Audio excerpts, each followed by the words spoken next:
course, just to get clicks on the internet in particular, and because people are aware of the big coaches, that is typically where the names are drawn when there is a coaching vacancy. They go to the big shiny names, and necessarily that's not where the administration is thinking all the time, whether they want to make a big splash or they're looking for just who's the up-and-comer, the best coordinator, the best group of five coach, somebody like that. So we know Chip Kelly. I would certainly like to get your thoughts about going that route. He certainly has ties to the West Coast and the Pac-12, or if there are other guys out there that you think are intriguing for this job. I'm going to tell you, I would be stunned if UCLA hired Chip Kelly. Not that Kelly isn't a terrific coach. He is. Great offensive mind. He's a little bit nutty from time to time, and that tends to not be up UCLA's alley. But here's the other reason, is Chip Kelly carried an 18-month-long show cause NCAA sanction against him for recruiting violations at Oregon. And he skipped from Oregon straight to the NFL. That time in the NFL did count, so the clock did run out recently on his 18-month show cause tag. And that show cause tag, for those who don't know, means that he committed NCAA violations. But he was leaving the school. So if another school wanted to hire him during that period, you have to go through an entire process before the NCAA of showing what you're going to do to keep this coach in line with the rules.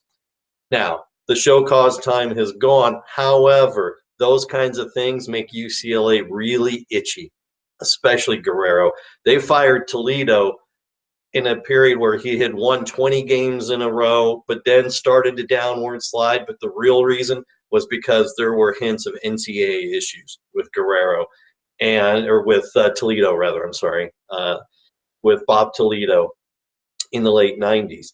And there started to be a hint of those allegations against Toledo. And Guerrero was not going to have it. He cut him loose before the NCAA ever got involved. Those things get really sensitive with Dan Guerrero. Jim Herrick, the basketball coach, was a year removed from winning the NCAA championship, and he gets fired over falsifying an expense report. Over a dinner where he was with some of his current players and picked up the tab for two recruits who were there also. And UCLA fired him, didn't even suspend him. He was out. So I think Kelly is not going to be Guerrero's first choice. I think he's a little too dramatic, if you will. I think a lot of names are going to be thrown out there. I think one that is probably going to be very under the radar, but has a history with UCLA and has a history with the West Coast. And I think it's Rocky Long at San Diego State. Rocky Long was a defensive coordinator under Toledo when UCLA had a good defense for a few years. Is a very aggressive defensive coach and has great West Coast ties because he's put together a winning program at a commuter school like San Diego State. I think he's going to get an interview, and I could well envision a Rocky Long coach team with a Jed Fish offense, and I can imagine that happening. And Long, of course, is going to be affordable because he's not Chip Kelly or Dan Mullen or whatever other names are going to be thrown around. I would advise UCLA fans not to think with the stars in your eyes, but to think reasonably and rationally. Don't worry about the headline name. Worry about winning.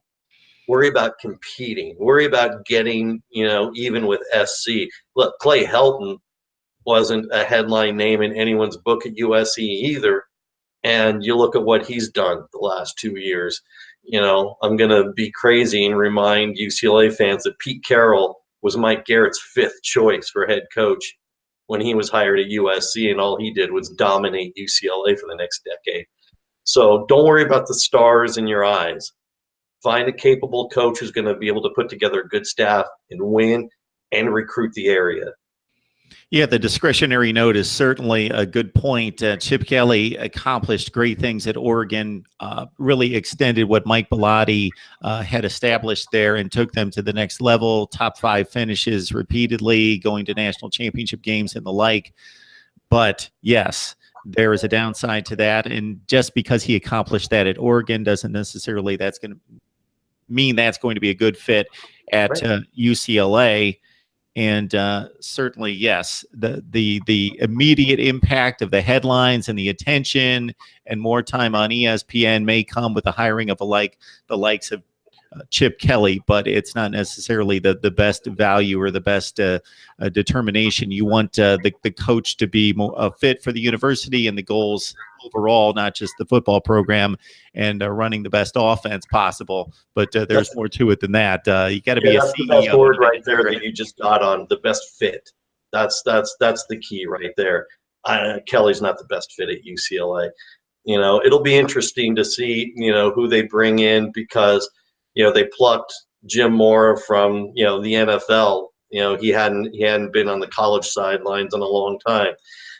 Rick Neuheisel actually was an assistant with Baltimore in the NFL when UCLA went and got him, even though he had 10 years at Washington and Colorado. So it'll be interesting.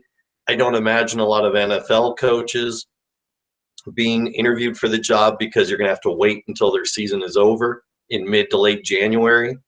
And again, with the timing of an early signing period and then the regular signing period the first Wednesday in February of next year, I imagine they're going to stick to the college ranks and go after someone who's the best fit.